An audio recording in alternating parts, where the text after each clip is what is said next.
The term community pantry has been thrown around a lot as of late. We see it on social media platforms, news sites, and even on the newspaper. Whether it is started by NGOs or individuals who just want to help, it has surely paved the way for providing a different approach towards helping those in need. Did this happen in our country out of pure coincidence, or is there a unique phenomenon that could only be done in our culture due to our local psyche? Welcome to PsyPop! As you've probably noticed, I'm not Ivan. Hi, I'm Kira, one of the newest members of the PsyPoints team. In this series, we'll be tackling about how pop culture or something in pop culture has displayed a phenomenon which we can learn from in the context of psychology and mental health. If you like this series and don't want to miss out on future episodes, don't forget to show support by liking and subscribing. Don't forget to click on the bell icon to get a notification whenever we post a new video. Disclaimer, we are a non-partisan channel and everything said in this episode is based on facts that we have researched on. The views and opinions do not reflect the organization as a whole.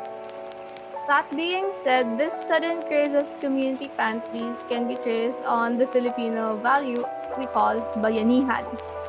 Bayanihan is a Filipino custom derived from the word bayan, which means nation, town, or community. The term Bayanihan itself literally means being in a bayan, which refers to the spirit of communal unity, work, and cooperation to reach a certain goal. The concept of bayanihan is traced back to one of our country's old traditions, which can be observed in rural areas, like the townspeople were asked to lend a hand to a family moving into a new place. It wasn't just their belongings that they had to move the whole house. It was carried by bamboo poles by men like that, and once it was done, to show their gratitude, the Filipino family would serve food to their volunteers. Bayanihan spirit shows the Filipinos' concept of helping one another, most especially in times of need, without expecting anything in return.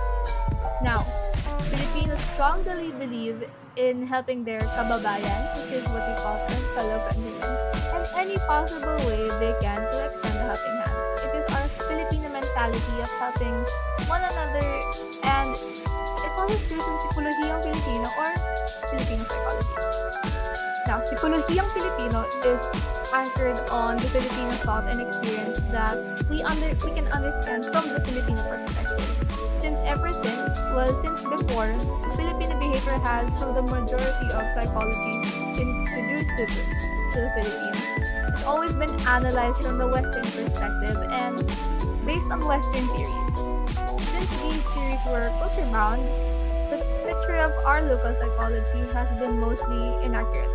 Sikolohiyang Pilipino principles like emphasize on psychology is that its identity and its national consciousness, like social awareness and involvement, psychology of language and culture, application of basis of Filipino psychology and health practices, agriculture, art, mass media, religion, etc. In summary, you could call it the Filipinos' unique way of their perception of the world. The next concept that we are to talk about is the concept of Kapwa. At the core of Filipino social psychology and the structure of Filipino values is the concept of Kapwa, or shared identity. Filipinos are most concerned with treating one another as kapwa or fellow human beings. It is either one is treated as ibang tao, an outsider, or as hindi ibang tao, or one of us. One is immediately placed in one of those two categories among meeting and is treated differently as a result. In both cases, one is treated as a welcome and respected as an individual. Now, the relation between Sikolohiyang Pilipino and community pantries is very there. So going back, community pantries are, in essence, the perfect example of bayanihan in action. The Philippine sense of community is deeply rooted in our unique perspective of the world, which emphasizes respect and unity among one another. Community pantries expect nothing in return and are genuine acts of kindness in the Filipino community. So, personally, I think that the community pantry is a great way for us to help those who are struggling to get back on their feet during the pandemic, especially those who may have lost their jobs, lost their opportunities, or are just trying really hard to make ends meet during this pandemic. I think that regardless of what people think, the community pantry is good for the people since it brings out the true spirit of Bayanihan, which is, again, helping each other out, especially now that we need it.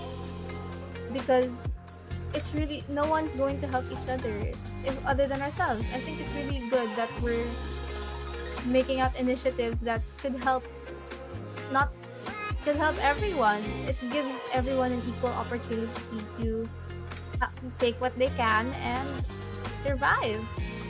One of the most viral posts about the community pantries that I have seen involves the one made by the La Salle University, which actually started out like as a meme or as a joke, but it's definitely evolved into a fully functioning community pantry where with a system and everything. It's really nice to see. During the Mother's Day, I saw in a post that bakeries and brands like Starbucks decided to reach out and donated some of their own products to them. Like, it was really nice because you could see tables of coffee, tables of cakes, pastries that were all set up during Mother's Day. And I think it was a really nice gesture for these brands to, you know, give to the community what they normally can't now, especially because it's much harder to go out to get money to be able to put ourselves out there and make a living. And I also think that it definitely made people happy because I don't know, I think it's just a good way. It feels nice to receive something that you know comes from kindness. So I think a lot of people were really thankful for, receiving that. In conclusion, community pantries are a great way to extend a helping hand to those who are really trying to get back on their feet. I think it's a good way that we can really show what Bayanihan and what Kapwa is to a lot of other people who aren't very familiar with such topics. And it really is an accurate representation of what it means to be a Filipino. Comment any other topic that you would like us to discuss or to tackle next. Make sure you like and subscribe, and see you next time. Bye.